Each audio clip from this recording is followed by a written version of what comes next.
Sneguljčica in 7 palčkov. Gledali ste.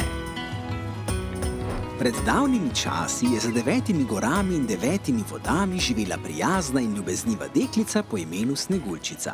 Zrcalce, zrcalce na steni povej, katera najlepša v deželi je tej? Veličastna kraljica je lepa, a mala Sneguljčica je zdaj lepša od nje. Jav. Kraljica je ukazala svojim služabnikom, naj ji pripeljejo lovca. Zate imam pomembno nalogo. Mu je rekla: Sneguljčico moraš peljati v gozd in jo ubiti. Oh, kako mila in prijazna je Sneguljčica. Si je mislil lovec. Kako sem lahko to pozabil? Ne morem izpolniti kraljičinega ukaza. Preprosto ne morem. Končno! Očitno nekdo živi v gozdu. Le kdo bi to lahko bil? Čez nekaj časa so v tiho in čisto hišo prišli lastniki. Bili so palčki, 7 palčkov. Preoblekla se bom v staro gospo. Nesla ji bom zastrupljeno jabolko. In zdaj sledi. Sneguljčičina mačeha se je odpravila na svoj zlobni pohod. V roki je držala košaro z jabolki. Zagotovo še nikoli ni videla tako sočnih rdečih jabolk. Se je zahihitala čarovnica. Ne bo se jim mogla upreti. Ko je hodila skozi gozd, so jo ptice skušale speljati s poti, ampak jih je odgnala s palico. Proč, neumne ptice! Tok, tok. Je zavreščala kraljica, ko je prispela do hiše 7 palčkov. Sneguljčica je z nasmeškom odprla vrata. Pozdravljena, babica. Ali potrebujete pomoč? Ste se izgubili? O, prijazno dekle. Je začela ščebetati čarovnica. Bi mi lahko pripravila skodelico čaja? Tako sem žejna. Sneguljčica se je usmilila utrujene stare gospe.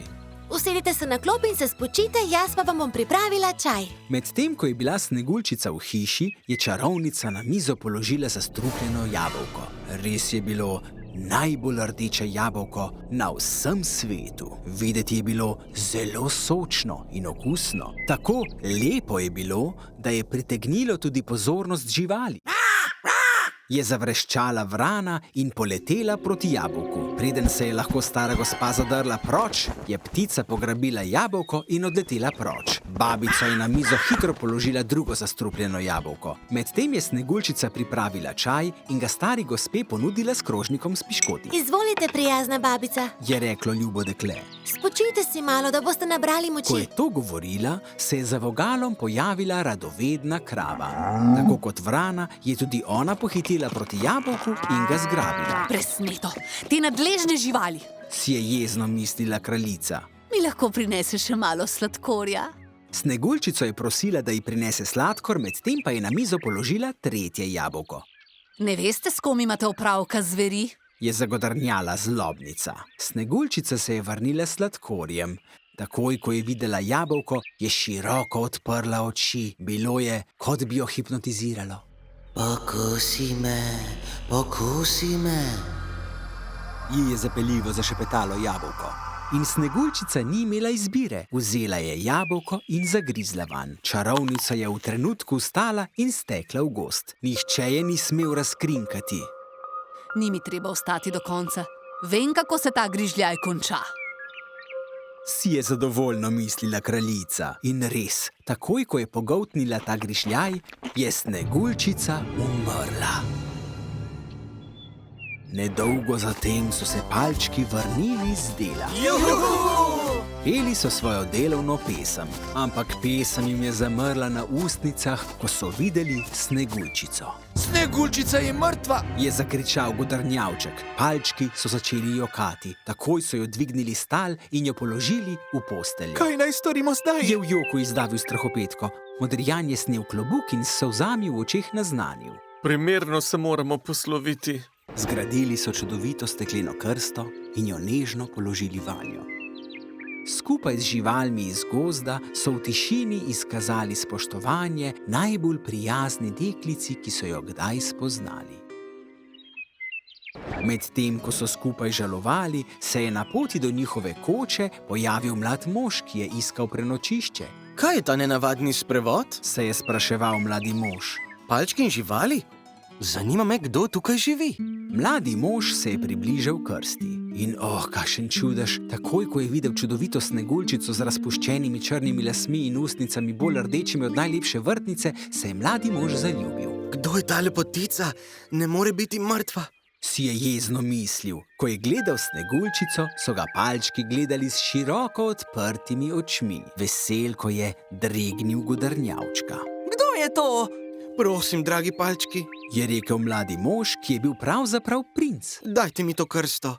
Poskrbel bom zanjo. Palčki so ga sumljivo pogledali in nadaljevali. Ne damo ti Sneguljčice! Je zatulil godrnjavček. Vendar, morda zaradi velike žalosti ali tega nenadnega vsiljivca, se je palček, ki je vodil sprevod, spotaknil in krsta mu je padla iz rok.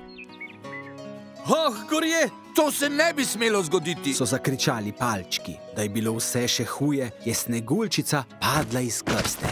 Kaj bomo zdaj storili? Takšna nesreča! Zdaj pa še to. So tarnali palčki. Eden se je držal za glavo, drugi je bil pripognjen in se je držal za svoj trebuh. Veselko je pohitel k dekletu in ga skušal dvigniti, vendar je bilo pretežko in on je bil premajhen. Ko je ležala tam, v vsej svoji lepoti in so na njo sijali sončni žarki, je iz Sneguljčičinih ust padel kos zastrupljenega jabolka. Kaj je to? Je vprašal godrnjavček. No, nekdo je zastrupil našo Sneguljčico! Je besnel. Njegova jeza je tako izpuhtela, saj je v tistem trenutku Sneguljčica odprla oči in jih prijazno pogledala. Princ jo je takoj vzel v naročje.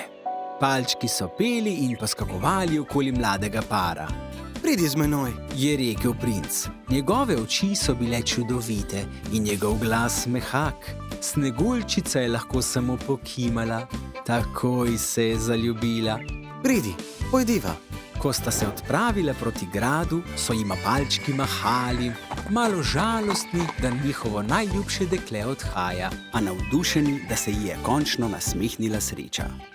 In seveda, kdo so bili častni gostje na Sneguljčičini in prinčevi poroki?